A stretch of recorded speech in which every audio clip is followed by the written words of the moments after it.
At Highland Hill Farm, we grow many different kinds of trees. But when we grow these trees, we have to know how to prune them and take care of them.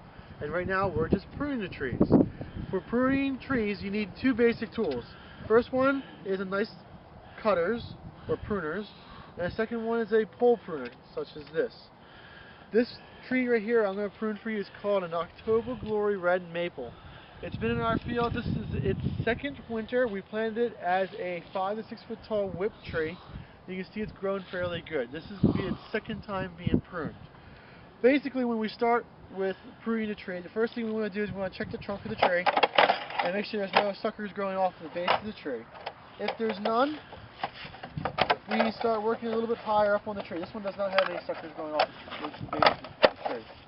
Next thing we want to do is we go and see about how high up do we want the branching to start.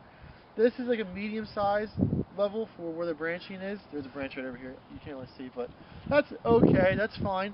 Some of the branching we'll have to go and we'll cut them up so that the first branching starts up a little higher. This one's already been pruned though.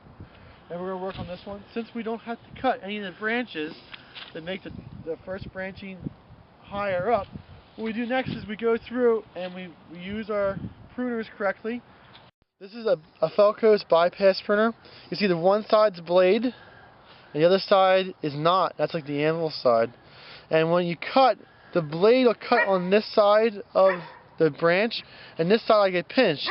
So when you cut, you always want to keep the side you're keeping on the tree, this side, and the side that you're cutting off is on this side. So that's how you use these pruners. Okay, so our first cuts that we're going to make, using our pruners properly, we're going to go up on these lower branches through here, and we're just going to go down, we're going to cut right above a bud. At this stage of the life of the tree, it's not really too important, but every time you use proper pruning practices, it always makes the tree that much higher. Okay. Well, this is what I expect when we prune. You can prune another like 1/4 inch of it off without a problem, but that's fine and dandy for us. You can see there's 2 buds on either side, and that's where the new growth is going to come out for next year. And when that new growth comes out, it'll be able to grow out, and then you won't notice a real big stub on the end of it. So we're just going to go around the tree and just cut it. I guess it depends on how you want the tree to look, but that's basically what we're going to try to do.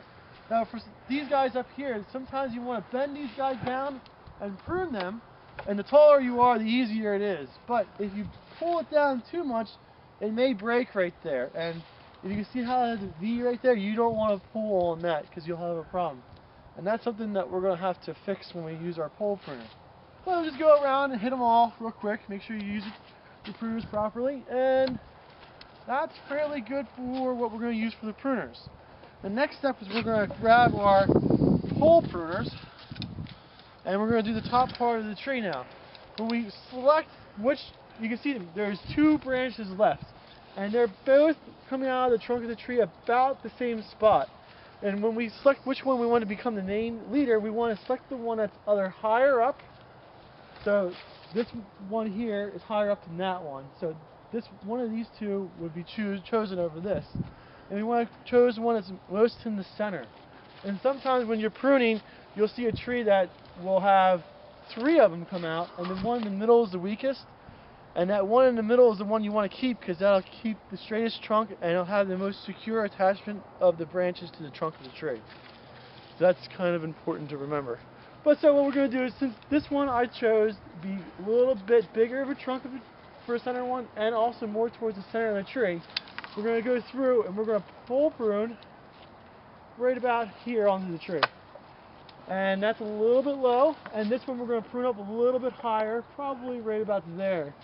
And next year, all those buds there will grow up, and they'll grow up maybe 4 feet, and those will grow up 4 feet, but overall, those will be taller up, so that will become the dominant part of the tree. That's basically how we want to prune the tree. Other trees that you can trim just as the same style that I just showed you is any type of tree that you're growing with a central trunk leader to it. It could be like a cherry, it could be a sycamore, a tulip poplar, an oak tree. Anything of large size that you want to have one single trunk going up to it and then eventually become a large, nice ornamental grade tree is how you If you have any questions about trimming your trees, you can call Michael at Highland Hill Farm at 215-651-8329. We deliver and plant trees up and down the East Coast, and we ship out of multiple locations in North Carolina, in Tennessee, and in Pennsylvania.